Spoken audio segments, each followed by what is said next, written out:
कहानी है भूत का स्कूल के बारे में। एक बार की बात है, एक लड़का था जिसका नाम नकुल था। उसका एक दोस्त था राहुल। वो एक साहसी लड़का था। उसे भूतों पर विश्वास नहीं था।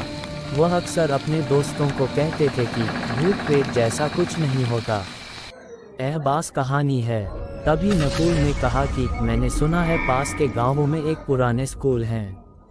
वहाँ पे भूतों का बास है और जो कोई भी उसके अंदर जाते हैं वो वापस नहीं आता।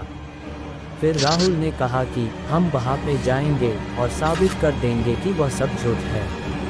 फिर एक दिन शाम को राहुल और नकुल दोनों उस भूतिया स्कूल की तरफ निकल पड़े।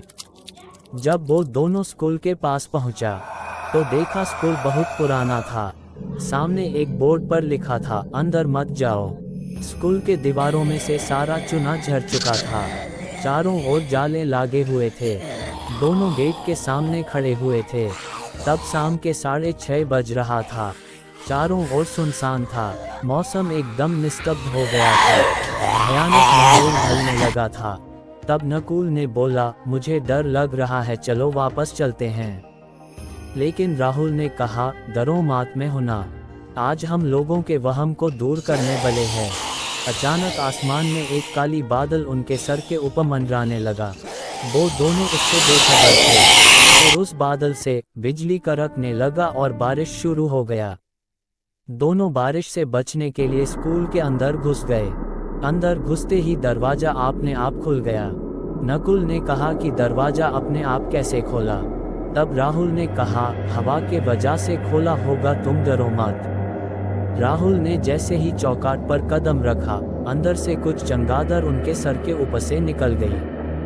नकुल तो पहले से ही डरा हुआ था, देखने के बाद डर गए। लेकिन राहुल ये सब नजरअंदाज करके आगे बढ़ने लगा।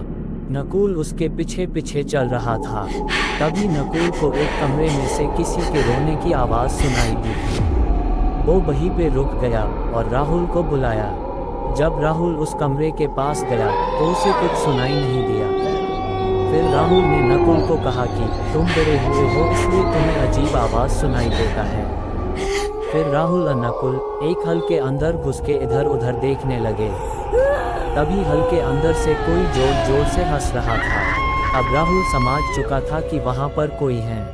फिर दोनों वहाँ से भागने की कोशिश की, लेकिन दरवाजा लॉक हो गया था।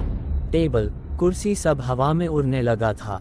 दोनों डर के मारे इधर उधर भाग रहा था और चिल्ला रहा था, लेकिन कोई फायदा नहीं हुआ।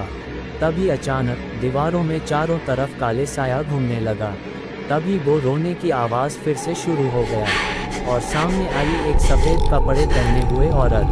उनके चेहरा देखकर दोनों के आंख फाटे के फाटे रह गए। उनके सार उनके हाथ में था। गर्दन से खून टपक रहा था। इतना भयानक चेहरा था। फिर दीवारों से वो साया बाहर आके उन दोनों को जकड़ लिया और वो औरत उनके सार कट के ले गई।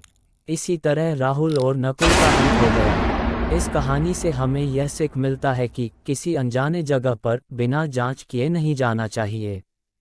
कहानी अच्छा लगा है तो लाइक, कमेंट और चैनल को सब्सक्राइब कर लेना प्लीज़।